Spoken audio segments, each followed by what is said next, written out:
Hablando de la Marquesa, recordamos otro suceso que se dio en el llamado Valle de las Monjas, muy frío, por cierto, pues su temperatura media anual fluctúa entre 10 y 12 grados centígrados. Este valle colinda con el desierto de los Leones, donde hay un antiguo convento. Sarita Sánchez, mujer madura, destacada publicista y amante de los deportes, se encontraba en la Marquesa acompañada de su esposo. Habían enganchado una casa rodante a su camioneta y se habían divertido de lo grande, andando a caballo, en bicicleta y en motocicleta, además de haber presenciado una emocionante carrera en ese tipo de vehículo motorizado. Cuando se disponían a dormir, de pronto le entró una aprehensión, así que salió a dar una vuelta por el silencioso valle. Subió una pequeña colina y contempló la luna y las estrellas. Empezaba a sentirse en sintonía con el universo, con la naturaleza que tanto amaba, cuando de entre los árboles vio surgir una mujer con hábito negro y blanco. Aquella aparición avanzaba muy aprisa, y fue seguida de una verdadera procesión. El silencio en el valle entonces se hizo absoluto. Ni las aves se atrevían a arrullar entre el ramaje. Una nube cubrió la luna, y la oscuridad se hizo casi total. De pronto, Sarita las tenía ya aquí, avanzando junto a ella. Se veían normales. En su rostro parecía dibujarse la paz de haber contraído nupcias con el Señor, pero un aire helado se coló hasta los huesos de la testigo, que de súbito se dio cuenta de que era imposible que las mujeres aquellas hubieran hecho el recorrido de varios kilómetros en tan poco tiempo. La procesión de monjas prosiguió, sin que al parecer las mujeres se dieran cuenta de la presencia de la testigo. «Virgen Santa», se decía Sarita persignándose una y otra vez. «Esto no es verdad. Esto no puede suceder». No quiso esperar a ver en qué paraba todo ello, y se puso en camino hacia el remolque, donde ya su marido dormía. Aún tuvo el valor la mujer para asomarse por una ventanilla en dirección a donde había visto por última vez a aquellos seres con hábito, mas solo descubrió el valle solitario. Como ella, muchos visitantes que de noche se han atrevido a recorrer la Marquesa han visto a monjas con hábito antiguo, de hace cientos de años, marchar solas o en grupos. Un grupo de excursionistas, todos ellos muy jóvenes, pues el mayor no rebasaba los 20 años de edad, fueron a divertirse al Valle de las Monjas. José Ramírez era de los más alegres y se ponía a organizar diversas actividades cada que veía que el grupo decaía en ánimo. «Vamos, ¿qué les pasa? ¿Para qué venimos tan lejos si vamos nada más a estar viéndonos las caras?» De pronto notó que su prima Aurora, la más joven de los ahí reunidos, se había puesto muy pálida. «Primita, ¿qué tienes? ¿Te sientes mal?» Por su corta edad, 14 años, no le creyeron lo que dijo que vio. «Acabo de ver algo entre los árboles. Si quieren no me crean, pero vi que pasó una nubecita blanca con forma humana». Las burlas no se hicieron esperar. Tras agotarse las risas, ante las que Aurita estuvo a punto de echarse a llorar, jugaron voleibol, algo de béisbol, y al fin se sentaron a comer en unas banquitas de madera. Era lo último que harían antes de retirarse, pues ya era cerca de las 5 de la tarde y no querían que las sombras los atraparan en esa arboleda. La claridad de la atmósfera era pasmosa, así que aprovechando la buena luz reinante, los chicos empezaron a sacar fotos.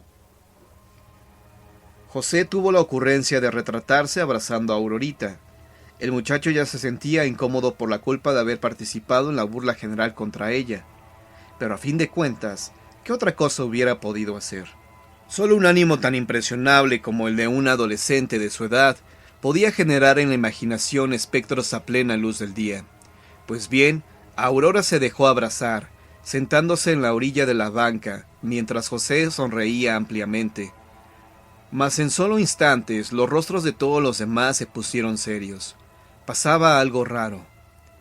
Sucedía que todos los que rodeaban a la parejita de primos veían detrás de ellos una mancha blanca que semejaba una tela transparente colgada de un soporte invisible, o bien una monja espectral con hábito. Algunos se frotaron los ojos para enfocar mejor, pero aquello blanco seguía flotando detrás de la parejita. Al llevar a revelar el rollo, Manuel, el dueño de la cámara, estaba muy nervioso. Él era el más angustiado por lo que se hubiera podido captar en su cámara, debido a que, a diferencia de los demás, creyó percibir, además de la cosa blanca, dos como manchas a la altura de donde estarían los ojos de una persona. Pero lo peor de todo es que en esos ojos había una expresión de maldad diabólica. En cuanto recibió las fotos, el muchacho se puso a revisarlas, hasta que encontró las dos que tomó a José y Aurora. En la primera, los chicos apenas estaban preparándose para la foto, y no se veía nada extraño, en tanto que en la segunda toma, ahí estaba ese ser, esa monja demoníaca. Y contra lo que quiso suponer el muchacho, los ojos de aquel espectro no se podían confundir con hojas de los árboles o cualquier otro objeto de los alrededores. Al enseñarle la foto escalofriante a quienes habían ido a la excursión, consiguió ponerlos serios a todos, pero sobre todo preocupó a José y Aurora. ¿Traería alguna consecuencia el que aquel ser hubiera posado detrás de ellos?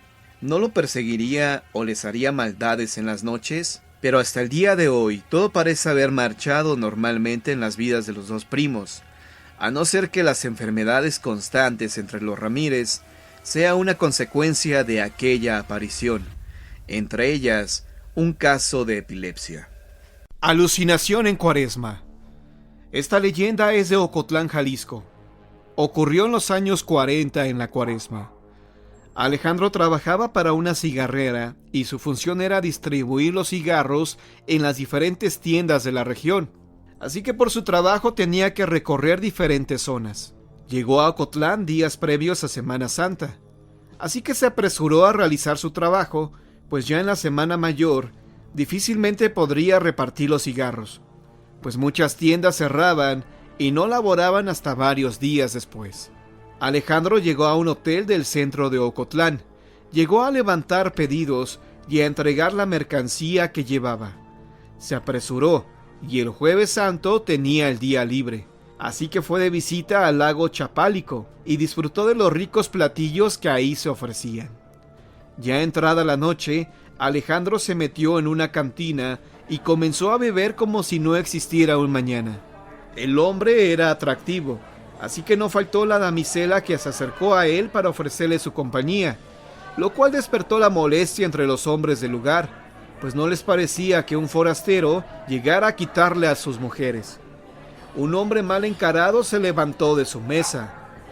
Alcoholizado se acercó a él con la intención de echarle pleito.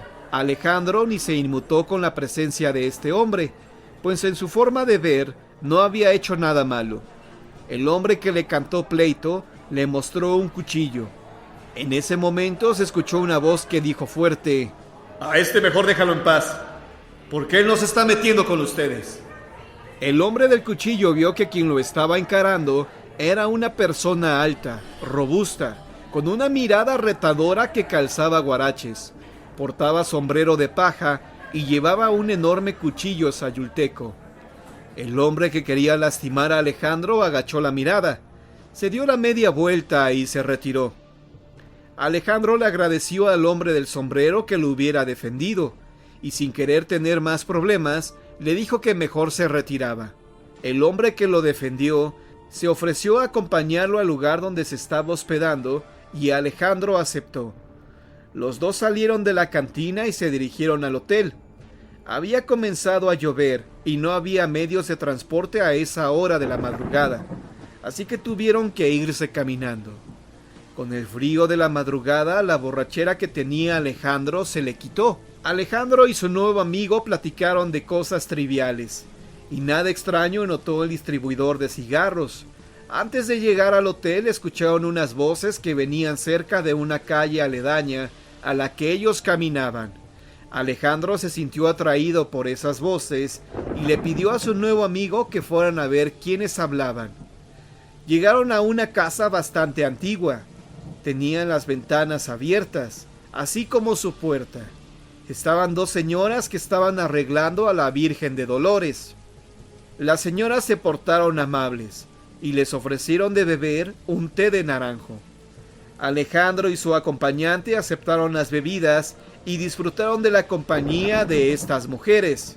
Al terminar de beber y quitarse el frío de la madrugada, se despidieron de ellas y se retiraron. El hombre del sombrero acompañó a Alejandro a su hotel y se despidió de él dándole un fuerte apretón de manos. El agente viajero antes le ofreció darle una propina por haberlo acompañado y librado de problemas, pero el señor del sombrero se rehusó, diciéndole que mejor la próxima vez que regresara por estos lugares lo buscara y le invitara de comer. A la mañana siguiente, Alejandro decidió buscar de nuevo al señor del sombrero y a las señoras que le habían ofrecido de beber té durante la madrugada. Traía unos calendarios de la cigarrera y quería regalárselos, pues no sabía cuándo regresaría a este lugar y no veía la razón de esperar a que volviera, así que se dio a la tarea de buscarlos. Alejandro logró recordar el camino y sin problemas llegó a la casa de las señoras, pero la casa estaba en ruinas, como si tuviera varios años de estar abandonada. Alejandro preguntó entre los vecinos y estos le informaron que ahí habían vivido unas señoras que eran muy devotas de la Virgen de Dolores, pero que ya habían fallecido hacía tiempo. Sobre el hombre del sombrero se enteró que también éste ya había muerto. El herrero de Santo Domingo. Entre 1670 y 1680 ocurrió este espeluznante hecho en una casa ubicada cerca de la Puerta Falsa de Santo Domingo, en la Ciudad de México. En ella vivía un clérigo con una mujer, a pesar de que esto estaba prohibido, y lo sigue estando, pues los curas no pueden tener esposas. Cerca de ahí, para ser precisos en la calle de las Rejas de Valvanera, vivía el compadre del sacerdote, un herrero que siempre le aconsejaba dejarla, pues él más que nadie debía dar ejemplo a los demás. Una noche, el herrero fue despertado por unos golpes muy fuertes a su puerta. Este se sorprendió que lo estuvieran solicitando tan tarde, pues nadie, anteriormente, había acudido a él en calidad de urgencia. Cuando abrió, vio que a la puerta estaban 3 personas de color que llevaban una mula para que él le pusiera unas cerraduras. Decían ir de parte del clérigo, que le urgía herrar al animal porque a la mañana siguiente tenía que ir al santuario de la Virgen de Guadalupe. Si hubiera sido otro el solicitante, el herrero no hubiera aceptado, pero por tratarse del sacerdote, aceptó. El herrero entró a su casa por su herramienta. Salió y le colocó las cerraduras a la mula con rapidez. 4 clavos por cada pieza. Una vez que terminó, las 3 personas se llevaron al animal, pero estos le pegaban a la mula con tal brutalidad que el herrero tuvo que intervenir. ¡No sean bestias! ¡Pobre animal! No es necesario que lo maltraten de ese modo, les gritó. Las 3 personas se fueron con el animal y desaparecieron en la oscuridad de la noche. El herrero regresó a su cama y se quedó profundamente dormido. Al día siguiente, muy temprano, el herrero fue a ver al clérigo para saber cuál era la urgencia que tenía para ir al santuario de la Virgen, pero en cuanto llegó a su casa, se sorprendió al ver que éste seguía aún en bata. ¿No que tenías mucha urgencia de ir al santuario?, preguntó molesto el herrero. El clérigo se sorprendió con lo que escuchó, y le pidió una explicación. El herrero le dijo lo que había pasado la noche anterior, que 3 personas de color habían ido a su casa a despertarlo para que herrara una mula, que decían ir de su parte. El sacerdote le dijo que él no había enviado a nadie, que seguramente se trataba de una confusión o de una broma. El cura dio por terminado el asunto e invitó al herrero a desayunar.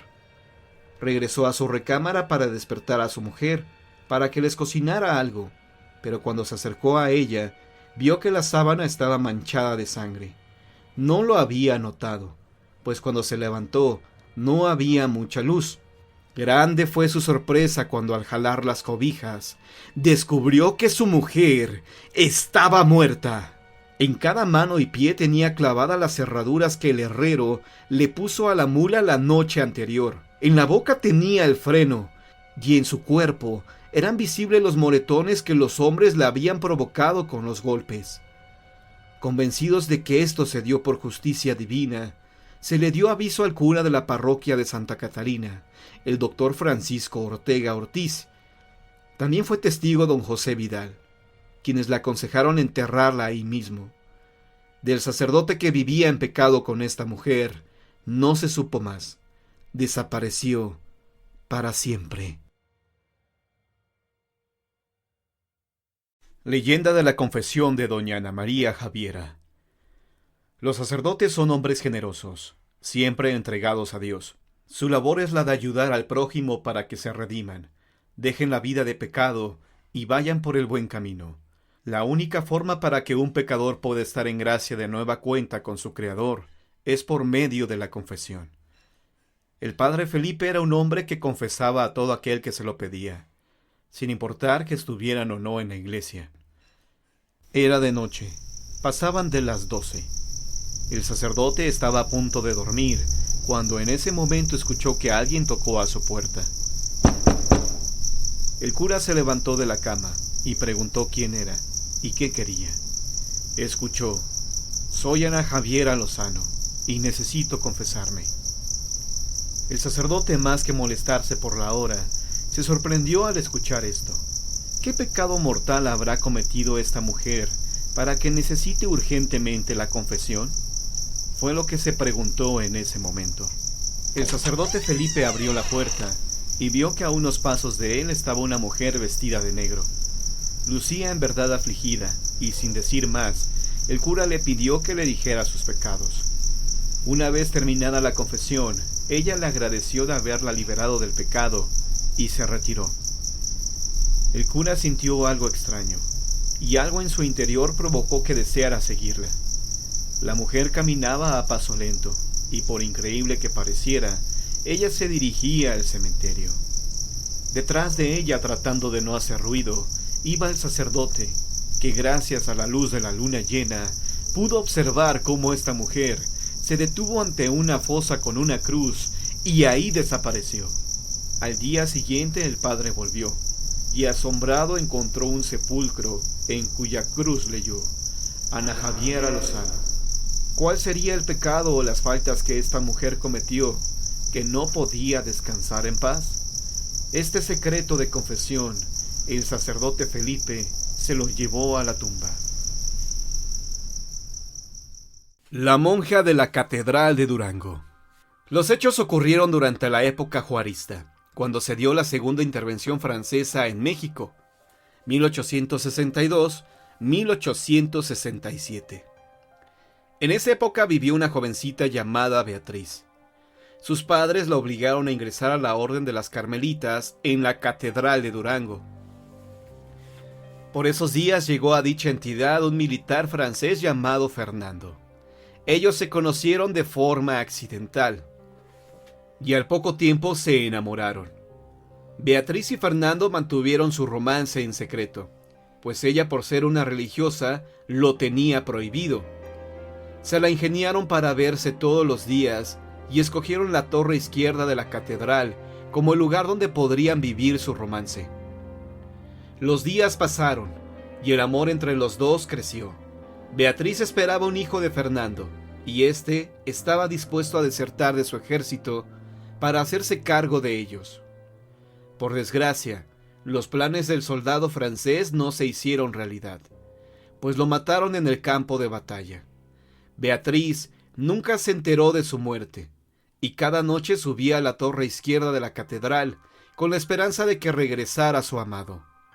Los días pasaban y la monja no tenía noticias de Fernando. Esto le provocaba mucha angustia, pues sabía que pronto se le notaría su embarazo. Una noche que la monja subió a la torre llena de dudas, accidentalmente tropezó y cayó al vacío, matándose. Se dice que en las noches de luna llena, en la torre izquierda de la Catedral de Durango, se aparece la monja que aún espera a Fernando para iniciar una nueva vida a su lado. También se comenta que a Fernando lo han visto cabalgar por la hacienda de Tapias, llorando por la pérdida de su amada y de su hijo. Y estas visiones siguen hasta nuestros días. El monje sin cabeza. En la población de Jesús María, al norte de Jalisco, cuando llegaron los primeros frailes para evangelizar a la población, no fueron bien recibidos, pues la gente ya tenía sus propias costumbres, sus propias creencias, y fueron rechazados. Incluso algunos monjes fueron asesinados, como fue el caso de un sacerdote al que le cortaron la cabeza. Tiempo después, en esa población, ya que se había evangelizado la comunidad, se hablaba sobre la aparición del monje sin cabeza, provocando el terror entre los moradores. Durante las frías madrugadas veían caminar en el pueblo a dicho fraile que parecía flotar. Y de hecho, así sucedía, porque a pesar de que había noches de lluvia, a la mañana siguiente no había huellas en el lodo. Con la finalidad de acabar con las apariciones de este espectro, buscaron su cuerpo para darle cristiana sepultura, y así su alma descansaría en paz. El cuerpo del infortunado fraile fue hallado en la cúspide de un muro, pero su cabeza nunca apareció. Por tanto, se dice que la aparición continúa y lo hará hasta que se encuentre su cabeza. El sacerdote sin cabeza.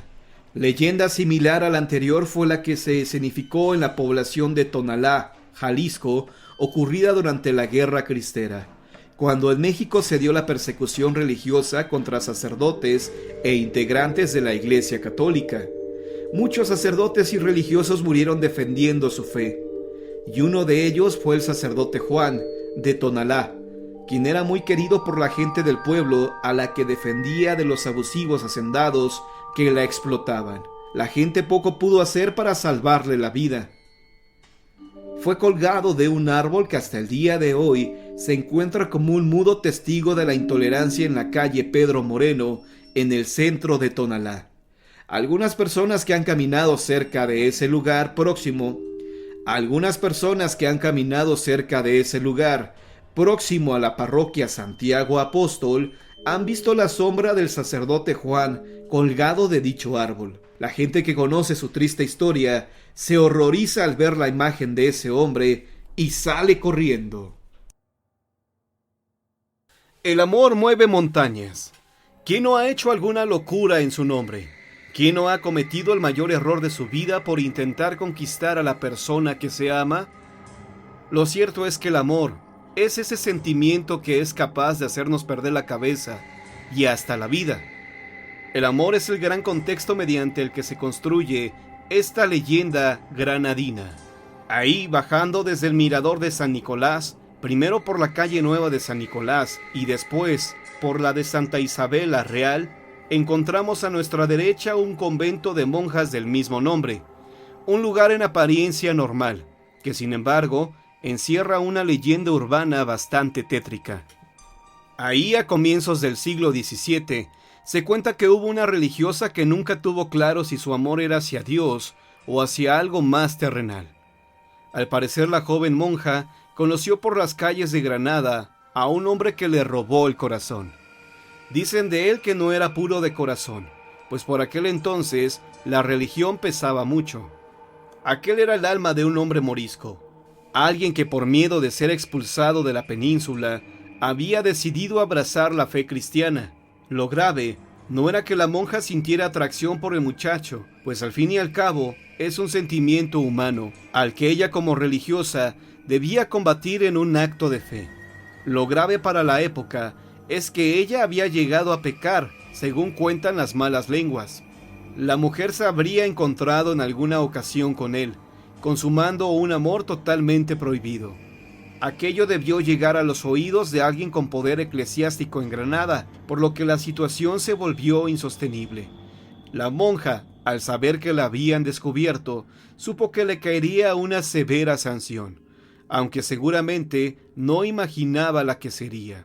Ella, que intentó huir con su amor camino hacia La Vega, fue delatada y apresada por quienes entendían que la Santa Inquisición estaba haciendo un gran trabajo.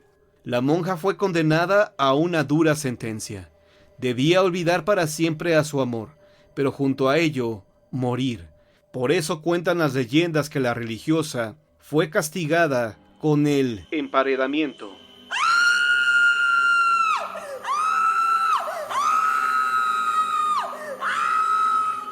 sería enterrada viva en una de las paredes del convento del que no debió salir para pecar, convirtiéndose así en parte del edificio.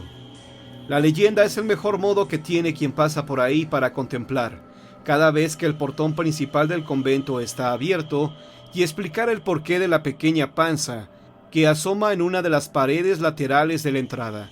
Son muchos quienes creen que en efecto esta historia existió como tal, y que la monja está enterrada en ese mismo lugar. El agujero del diablo. Mucha gente asegura que existe un punto en el cual, cuando uno pone todo su empeño y concentración para lograr un sueño, cualquiera que éste sea, podemos llegar a flaquear, a dudar, aún faltando el último esfuerzo para culminar la meta. Y es en ese, entre avanzar o retroceder, lo que hace la diferencia.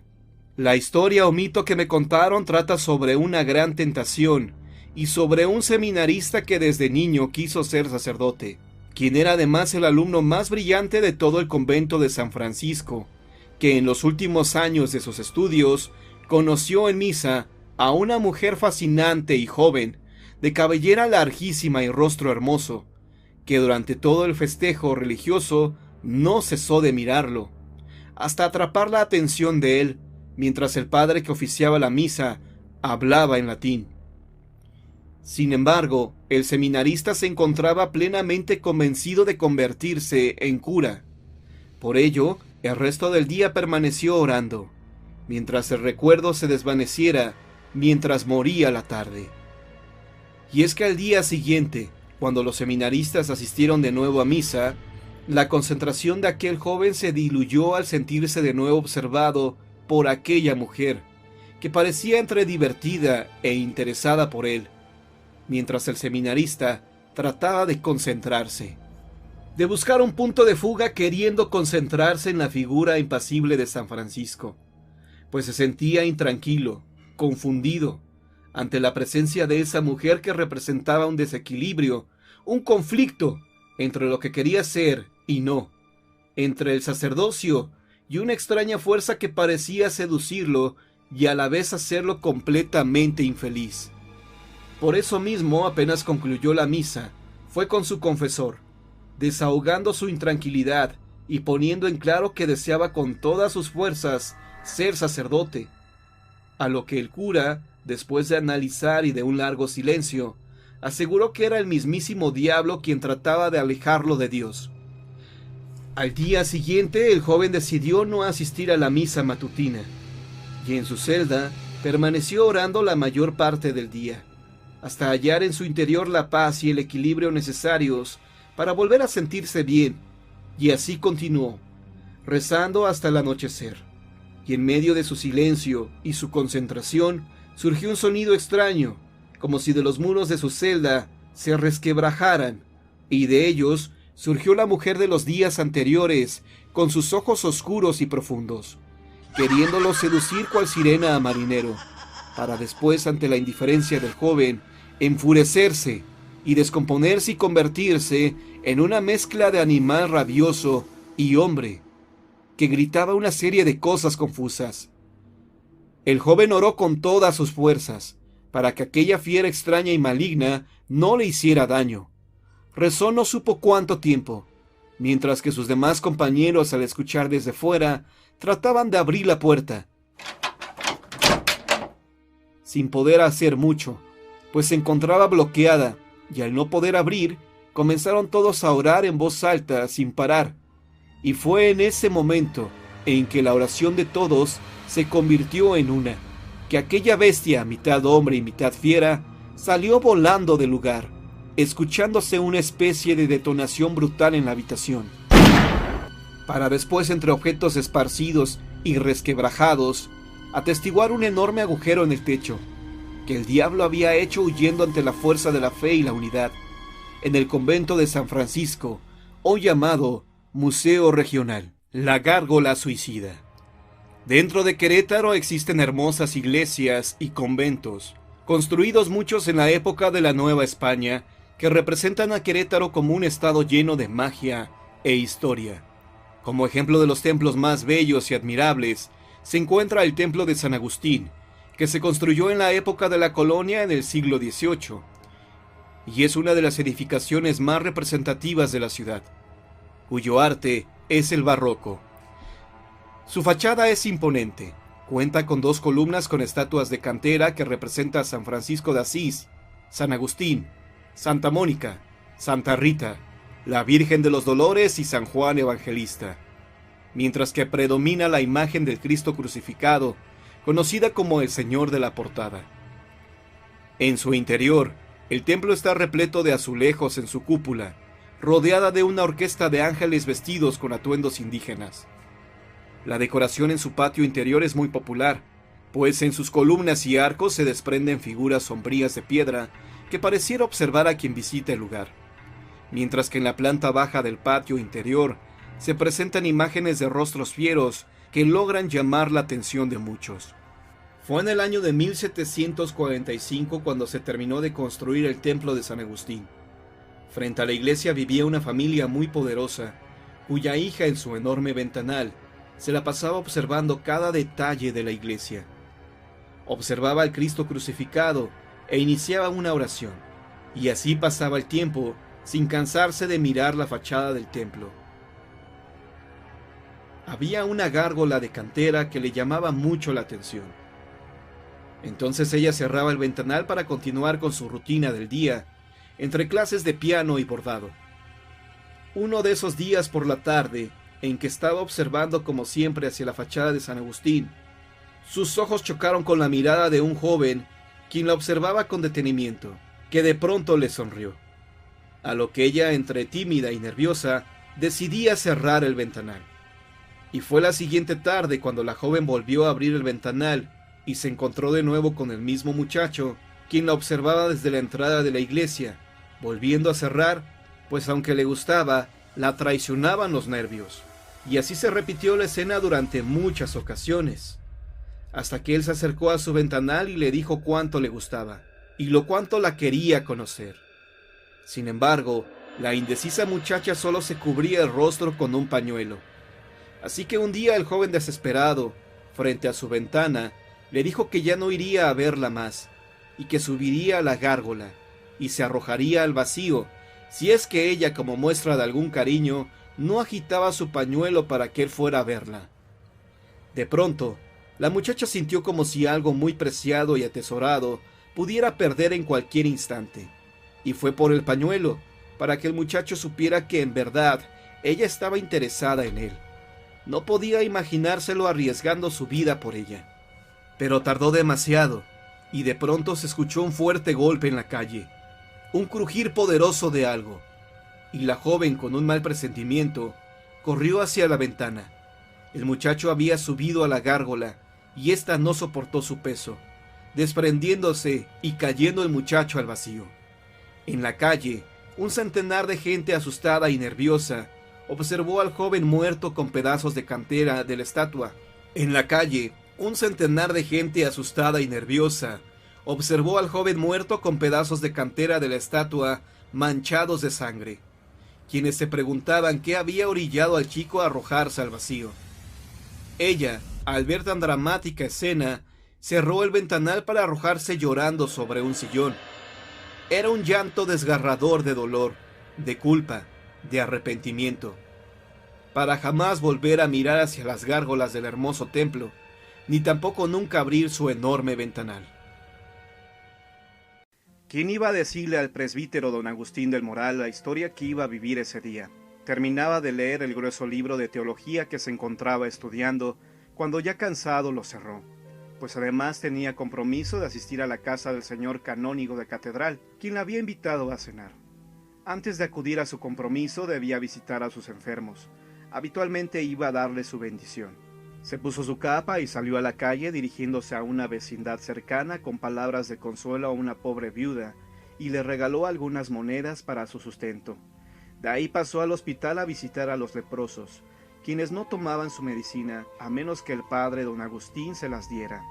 Terminada esta labor se dirigió de nuevo a la calle, que ya se encontraba oscura, para encaminarse a casa del canónigo, cuando de repente se le acercaron 2 hombres fuertes, de no muy buena apariencia, quien con voz aguardientosa le dijeron: Venimos por usted, padre, pues hay una moribunda que se encuentra en las últimas y nos pide que lo llevemos, precisamente a usted, para que le dé confesión de sus pecados.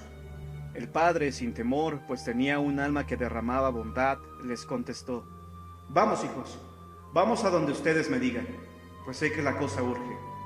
Los hombres lo encaminaron a la vuelta de la calle, donde ya lo esperaba un coche.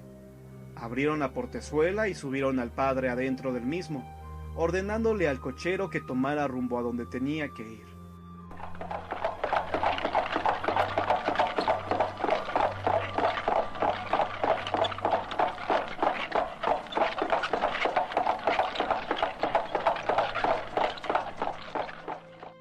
Partieron lo más rápido posible.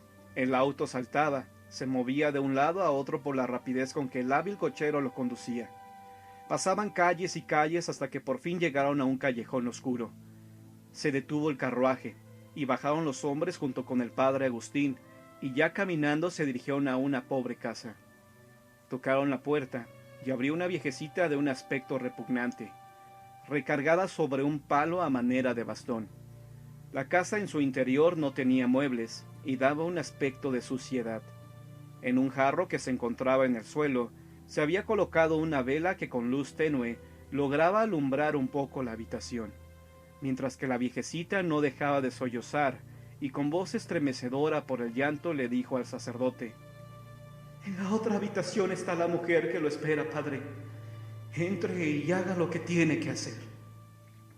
La repugnante vieja guió al sacerdote con mano temblorosa hacia el cuarto, y lo puso junto a un montón de harapos, que tenían un olor nauseabundo, y de ahí salía un débil quejido, que al mismo tiempo se sentía angustioso. El padre procedió de inmediato a arrodillarse para impartir el sacramento a la moribunda, y la asquerosa vieja salió de la habitación para dejarlos solos. Cosas horribles seguramente le decía la mujer agonizante al presbítero don Agustín, jadeando, sudando y haciendo un gran esfuerzo por confesar todas sus culpas. Mientras tanto, el buen sacerdote la escuchaba atento y lleno de misericordia ante aquella mujer que pronto iba a emprender el viaje hacia el otro mundo. Cuando terminó de confesar sus culpas la agonizante, el padre Agustín procedió a darle la absolución de sus pecados, para que cuando emprendiera el viaje eterno, lo hiciera sin culpa alguna. Sin embargo, ella no cesaba de llorar, y el buen clérigo le dirigió palabras cariñosas para consolarla. Le besó la frente y ambos se pusieron a rezar, para encomendarle al Señor su alma, que en breve partiría de este mundo. El llanto de la mujer fue perdiendo fuerza, hasta que se oía como un débil quejido, y el buen sacerdote sufría un dolor enorme en el corazón ante tal escena, hasta que por fin la mujer soltó un grito desgarrador, y el sacerdote, al alumbrarse con la vela, vio que la dama acababa de morir. Pudo cerciorarse del rostro fino, delicado como el marfil, del que todavía rodaban algunas lágrimas por sus mejillas, para perderse en su enorme cabellera rubia, la que se recargaba sobre los trapos pestilentes en los cuales yacía. Corrió presuroso don Agustín hacia el otro cuarto en busca de la vieja, pero la habitación estaba sola. Gritó a viva voz a la anciana, pero nadie le respondía. Tampoco se hallaba ahí los hombres que la habían conducido. Asombrado salió a la calle en busca del carruaje, pero éste tampoco estaba. Todo desconcertado volvió hacia la casa. Penetró en ella, pero la puerta se empezó a cerrar poco a poco, y gritaba, pero nadie le respondía. Salió de nueva cuenta hacia la calle y se dirigió con paso lento hacia la casa del canónigo que lo esperaba. Tocó la puerta y salieron sus amigos, y todavía le preguntaron: ¿Qué horas son estas de llegar, padre? Pues ¿dónde andaba? Ya casi nos vamos, de lo que se perdió por llegar hasta esta hora. El padre no respondía a las preguntas que le hacía. Estaba conmovido y no daba credibilidad a lo que le había sucedido. Los amigos, al ver que el pobre estaba pálido y tembloroso, además sudando copiosamente, le interrogaron: A lo mejor llegó usted tarde para no perder con nosotros en los naipes. Tómese una copa de este licor de anís. Pero él seguía pensativo, mientras buscaba en los bolsillos su pañuelo y su rosario, respondiéndose a sí mismo: ¡Qué memoria la mía! Pero si no perdí ni mi pañuelo ni mi rosario. Lo que pasa es que lo olvidé en la casa de la mujer que acabo de confesar. El señor canónigo, ya preocupado por el estado del buen amigo, le respondió: No se preocupe, padre. Dígame dónde estuvo y voy a enviar a mis criados que vayan por su rosario y su pañuelo, mientras nosotros nos echamos una manita en los naipes. Así ocurrió, y mientras los sirvientes se dirigieron a la casa donde había estado el sacerdote, estos se pusieron a jugar a las cartas.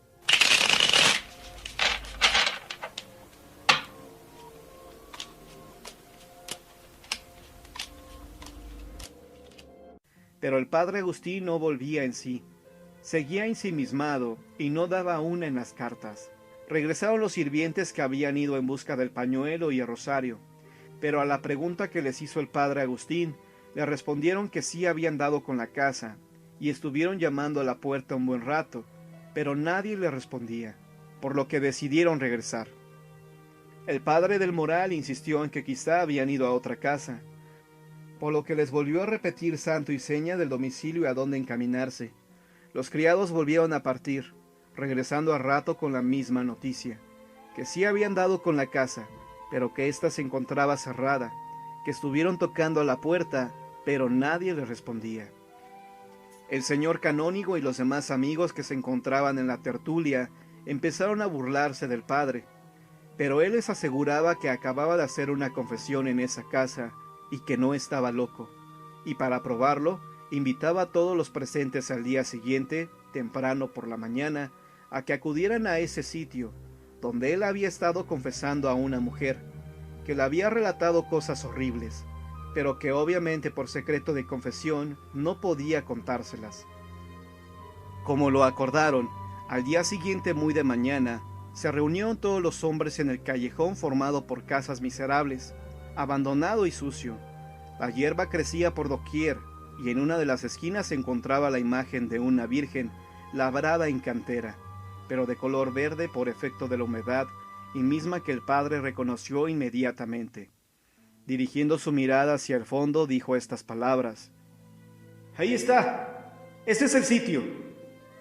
Se detuvieron todos ante una casa chica, en la que se miraba a simple vista el estrago de los años, pues ya tenía grietas enormes. Tocaron y tocaron insistentemente, pero nadie salió. Tocaron con más fuerza, casi derrumbando las tablas de la puerta, pero como en las ocasiones anteriores, nadie respondía, hasta que a rato y atraído por el escándalo, se acercó un viejecito que era el vecino de la casa en ruinas y les dijo: Oigan, señores, ¿a quién buscan ahí tan insistentemente? No se esfuercen. Esa casa hace muchos años que se encuentra abandonada. Era yo muy pequeño cuando llegué a vivir a este callejón y la casa ya se encontraba abandonada. Vaya que ha pasado tiempo, señores. El padre Agustín insistió: Anoche estuve aquí y vine a confesar a una moribunda. ¡Imposible!, respondió el anciano. Ya les dije que esta casa hace años que se encuentra deshabitada. Vea el ojo de la cerradura. Está tapado por la cantidad de telarañas secas que tiene en su interior, lo que prueba que hace muchísimos años que nadie abre esas puertas. El buen sacerdote angustiado le dijo al anciano: Yo anoche estuve aquí y lo probaré. Que tiren la puerta si es preciso, pues he de encontrar aquí mi pañuelo y mi rosario que dejé olvidado cuando vine a confesar a la mujer moribunda. Mi esposa, que Dios nuestro Señor tenga en su gloria, le contestó el anciano, salió una noche y se asomó por la ventana porque se oían unos gritos desesperados. ¿Y cuál fue su sorpresa al ver que esta casa ardía en llamas? Y estaba una mujer que corría por la azotea desesperada, arrastrando un largo vestido de terciopelo. A pesar de esto, al día siguiente, ya de mañana, nos volvimos a asomar, pero curiosamente nada había pasado y todo se encontraba como de costumbre. Se mandó traer a un herrero, el que por fin, después de mucho esfuerzo, logró abrir la oxidada cerradura. Abrieron la habitación y en ella se percibía un olor a humedad añeja. Los muros se encontraban empapados de agua, que se había quedado encerrada por muchos años en este sitio. El suelo estaba lodoso, y por un arco que se miraba en uno de los rincones, se pasaba la habitación contigua, la que sí tenía luz, pues el sol filtraba algunos rayos en el lugar donde se habían desprendido algunas vigas. Entraron en la derruida habitación, y cuál sería la sorpresa de todos, a tiempo que emitían un grito de asombro. Se quedaron sorprendidos cuando vieron en el suelo el pañuelo blanco y el rosario del padre Agustín. ¡Mi pañuelo! ¡Mi rosario! ¡Mírenlos! ¿Ya vieron que no decía mentiras? No acostumbro a mentir. ¡Nunca! Si yo les dije que anoche estuve aquí confesando a una moribunda, es porque así fue. ¿Qué más prueba quieren? Mi pañuelo y mi rosario están aquí, y ustedes decían que me había equivocado de casa. En un rincón del cuarto se hallaban en el piso unos hilachos negros, y en la tierra removida se asomaba un fragmento de terciopelo, con algunos hilillos de plata, ya oxidada por los años. Este es el traje que llevaba puesto la hermosa señora, la que me confesó cosas espeluznantes. Este es, dijo con un hilillo de voz el padre Agustín del Moral. Los ahí presentes escarbaron un poco la tierra y encontraron un esqueleto amarillo ya por los años, envuelto en pedazos de terciopelo bordado. El cráneo aún conservaba una diadema de brillantes, que al recibir la luz del sol, emitió como chispas de alegría. ¿A quién confesé anoche, señor? Ay, no quiero ni pensarlo, pero confesé a una muerta. Sí, confesé a una muerta, que vino de ultratumba con permiso del Señor, para purificar sus espantosos pecados. Aquellas cosas que oí me dejaron horrorizado. Todos los presentes temblaban mudos de asombro, sus rostros desencajados, pálidos ante tal sorpresa. El padre Agustín empezó de repente a reírse a carcajadas mientras que arrojaba espuma por la boca. Se había vuelto loco.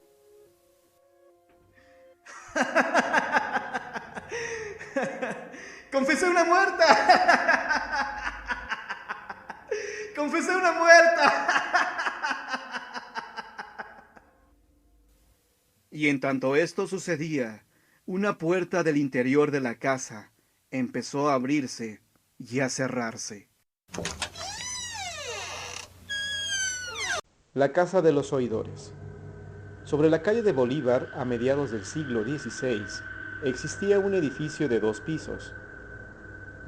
Se trataba de una construcción muy conocida en la ciudad de la Nueva España, porque era el lugar de los oidores, es decir, los funcionarios del Santo Oficio. Y para tener una idea de lo que se hacía en este lugar, basta con decir que ahí se acordaban los castigos que se les darían a los herejes, brujos y relapsos. Estos hombres eran perversos e imaginativos, pues de ellos dependía la supuesta tranquilidad del país. Bajo este pretexto estaban sedientos de tortura que imponían a todas aquellas personas que profesaran una religión contraria a la católica o que practicaran métodos curativos que eran calificados como brujería.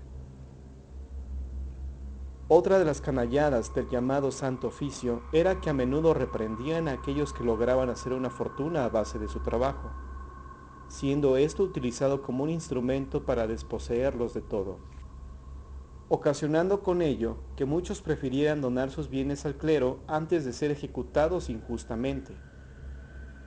Uno de los hombres más sanguinarios de los que se hablaba en la Nueva España por su sadismo y gran dureza en sus decisiones en el Santo Oficio, y que muchos temían, era Pedro de Montoya. Por sus manos rodaron las cabezas de muchas personas, y todos cuantos llegaban al nuevo continente sabían que tenían que cuidarse específicamente de él. Durante la gestión de este hombre, muchas personas perdieron sus bienes, lo cual despertó el descontento de la gente, y empezaron a sospechar que las nuevas condenas no tenían ya nada que ver con la brujería, sino que más bien se habían convertido en el pretexto perfecto para hacerse de riquezas ajenas. Fue entonces cuando el virrey mandó cerrar dicha casa, al mismo tiempo que condenó a Montoya bajo sus mismas torturas, despojarlo de sus bienes, además de ser destituido de su cargo. Años más tarde, se dice, el hombre murió en la más penosa de las miserias. La Casa de los Oidores estuvo cerrada por muchas décadas, hasta que en 1711 se alojaron provisionalmente en ella los misioneros del Espíritu Santo, dada la insuficiencia del cercano convento de San Francisco. El día de la mudanza, todos los frailes se dieron a la tarea de limpiar el polvo y las telarañas que se habían acumulado con el paso de los años. Pero el trabajo fue tan arduo que la noche los sorprendió con todo en los pasillos. Pero esto pareció no importarles, porque encontraron cómodo el antiguo salón de los oidores para dormir. Ahí metieron sus camastros, al tiempo que acomodaron en cajas de madera todos los archivos que había del Santo Oficio y colocaron enfrente la mesa de reunión de estos temibles hombres. Cuando estaban dispuestos a dormir, uno de los frailes les pidió que abandonaran sus hábitos normales y se entregaran al sueño, porque el día siguiente no sería menos cansado. «Tiene usted razón», dijo un fraile que leía una Biblia.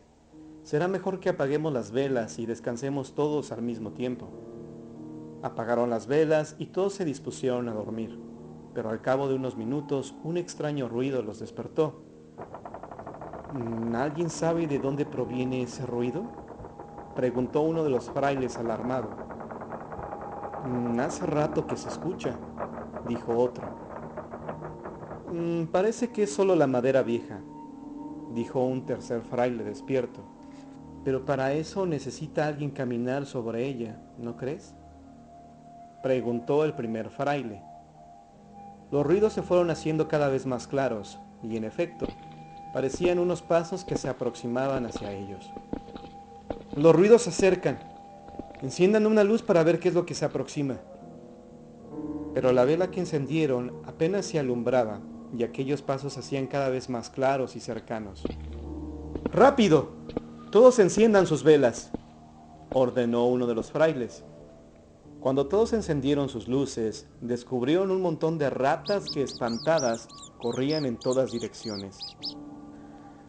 «Son ratas», dijo descansando uno de los frailes. «Ahora sí podremos dormir tranquilos, pues estos animales ningún daño nos harán». Apagaron sus velas y volvieron a conciliar el sueño. Ahora familiarizados con los ruidos que hacían las ratas, sabían que aquellos pasos no eran para alarmarse y podían descansar con toda confianza. Sin embargo, llegada cierta hora, las ratas corrieron asustadas y un triste silencio se dejó sentir por toda la casa. Era como si se presagiara algo. Luego, un ruido diferente se escuchó con estruendo. «¿Escucharon eso?», preguntó el único fraile que se levantó de repente. Nadie le respondió porque todos estaban tan dormidos como para escuchar ruido alguno. Pero aquel fraile no conciliaba del todo el sueño, y pronto se dio cuenta de que algo o alguien se sentaba en los sillones que ocuparan hacía tiempo los oidores. El fraile, temblando, tomó su vela y la encendió. Recorrió con ella cada uno de los sillones, pero nada, no halló nada, a excepción de una rata muy grande que estaba sentada en el asiento principal. «Es horrible», se dijo. «Pareciera que me mira con malicia». Tomó un libro e intentó con él asustarla, pero esta rata a nada parecía temerle. El padre decidió aventarle el libro y sólo así pudo conseguir que saliera huyendo por una extraña cuerda. «¿Para dónde irá esa cuerda?», se preguntó el fraile. La rata subió por ahí. ¿Hasta dónde llegará? ¿Y por qué solo mi libro sagrado pudo hacerla huir? Lleno de dudas y angustia, el fraile tomó la vela y comenzó a caminar. Pero la oscuridad de la casa era más que la débil luz que provenía de su casi extinguida vela, por lo que decidió regresar a la cama, pensando que con la luz del día le sería más fácil buscar el lugar hacia donde se había ido la rata siniestra. Al llegar la mañana, el fraile se olvidó automáticamente del asunto y se entregó a las labores de limpieza. Unas horas después, uno de los frailes gritó para que todos se acercaran. Había encontrado una inscripción en uno de los muros y deseaba que los demás la vieran también. Pero no era el único, pues al revisar los muros con detalle, se podían apreciar muchas de estas inscripciones, las cuales en su mayoría decían: «Todo aquel de nosotros que se exceda en sus castigos será castigado también, y la campana del perdón no será repicada hasta que su alma sea purificada». Esas palabras inscritas en la pared despertaron la curiosidad de los frailes, por lo que le pidieron a su superior que les dijera el significado. Este los condujo hasta el salón de los oidores y dijo: «Esta cuerda hace tañer una campana, la campana del perdón, y la tocaban los oidores cuando el reo era perdonado. Su sonido es tan fuerte que se puede escuchar hasta el edificio de la Santa Inquisición. ¿Y la campana fue tocada alguna vez?, preguntó un fraile inquieto. Sí, y muchas almas fueron salvadas, ya que al escuchar sonar la campana 11 veces, se entendía por perdonada la condena. Estas explicaciones fueron tan extensas que la noche les cayó por sorpresa, y ya estando nuevamente en sus camas, se volvieron a escuchar las ratas que deambulaban por todo el lugar. Pero a la misma hora de la noche anterior, se dejó escuchar aquel silencio estremecedor. Aquel fraile que no podía dormir y que recordó lo acontecido, se incorporó y alumbró una vez más el sillón principal. Ahí se encontraba la enorme rata, que lo veía con un brillo de ojos aterrador. Cuando el fraile se buscó en la túnica, no halló su libro. De inmediato tomó el agua bendita que había dejado y la arrojó sobre el animal, quien corrió una vez más asustado. Ya no había duda, aquello no era algo normal. Casi al instante, las ratas volvieron a salir. El religioso se calmó al verlas, pues con su presencia sabía que todo estaría en calma. De esta manera pasaron 4 días hasta la 5ª noche. Era la hora de la cena y uno de los frailes no se sentía bien como para bajar a cenar, por lo que decidió quedarse solo en el salón de los oidores. Estaba muy entretenido leyendo, pero al cabo de unos minutos, un extraño impulso lo hizo levantarse y caminar hasta la mesa de los oidores. Ahí tomó asiento en aquel extraño sillón. Las ratas comenzaron a salir de entre las paredes, aunque al cabo de unos minutos ya no estaban más. Pero al fraile, que estaba muy entretenido, no le dio importancia al hecho. Luego de unos instantes, sintió que alguien lo observaba. Al levantar la vista, vio una horrible aparición, algo que parecía ser el fantasma de uno de los oidores, que no le quitaba la vista de encima. El fraile salió corriendo sin poder evitar los gritos. «Lo he visto», decía con débiles palabras. «¿Qué sucede, hermano?», dijo uno de los frailes que se encontraba cenando. «Debes calmarte y decirnos lo que sucede». «¡Un fantasma! He visto el fantasma de uno de los oidores». El relato coincidió con lo que el otro fraile había presenciado, pues después del silencio incómodo aparecía aquel ser despreciable. Por ello no tuvo más remedio que decir que él también lo había visto, aunque de una forma diferente. «Lo he visto como una rata gigantesca», les dijo a todos. «Sé que suena extraño, pero juro que así es. Aquel ser nos ha estado vigilando». «Son figuraciones de los dos», dijo el fraile mayor. «Nada de eso puede estar pasando. Quizás se han dejado intimidar por las viejas historias, pero si me acompañan, descubriremos que aquí no hay nada». «¿Ven? No hay por qué preocuparse. Ahora todos descansen», finalizó el fraile molesto. Al día siguiente, los religiosos continuaron su labor de limpieza, solo que esta vez ya estaban por acabar cuando tuvieron que mover los cuadros que colgaban todavía de las paredes. Les faltaba uno, el cual estaba situado en el ala oeste. Al descolgarlo, un frío se dejó sentir por toda la casa.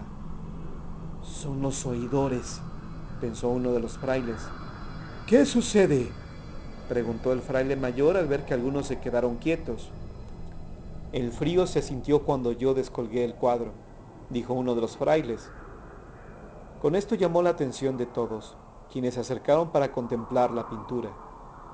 «¡Ese es el hombre!», dijo el fraile joven al ver la pintura. «Es el hombre que estaba anoche a mi lado». El fraile mayor ya estaba cansado de tanto escuchar, así que tomó el cuadro y lo limpió para ver las inscripciones que tenía atrás. Todos se quedaron perplejos cuando se dieron cuenta de que se trataba de Pedro de Montoya, aquel hombre que había muerto en la pobreza y quien fuera tan temido en la Nueva España. «Si es como ustedes dicen, y Montoya anda penando, es nuestro deber mostrarle el camino», dijo el fraile mayor. Esa noche todos los frailes se quedaron despiertos para acabar de una vez por todas con aquellas supuestas apariciones. Cuando dieron las 12 de la noche, las ratas se dispersaron asustadas, tal y como lo habían descrito uno de los frailes. Luego se dejó sentir aquel incómodo silencio. De una de las cuerdas bajó aquella enorme rata. Al posarse en el asiento principal tomó la forma de un hombre. «Agradezco su ayuda», dijo el espectro. ¿Cuál es tu condena?, preguntó el fraile mayor. «He vagado por este lugar todos estos años, pues el destino me cobró más de la cuenta». ¿Cómo podemos ayudarte? Tocando la campana del perdón, pero después de una procesión con el Santísimo, en la que ustedes deben orar por mi alma. Así será. Aquel espectro se desvaneció y en su lugar quedó esa enorme rata, quien al verse indefensa corrió hacia la cuerda. Más de un fraile se desmayó de la impresión, pero había que cumplir con la petición del muerto. Durante 3 viernes se celebró la procesión en voto del alma del oidor Montoya, pues sus pecados habían sido tantos que una procesión no sería suficiente. Cuando las oraciones parecieron tener efecto, sin que ellos tocaron la campana del perdón, ésta se dejó oír por toda la noche. «¡Escuchen! ¡Es la misericordia del Señor!», dijo uno de los frailes, y así, de acuerdo con la leyenda, nunca más se volvió a ver esa siniestra rata en la casa de los oidores, así como tampoco se volvió a saber sobre un fantasma, por lo menos en aquel lugar.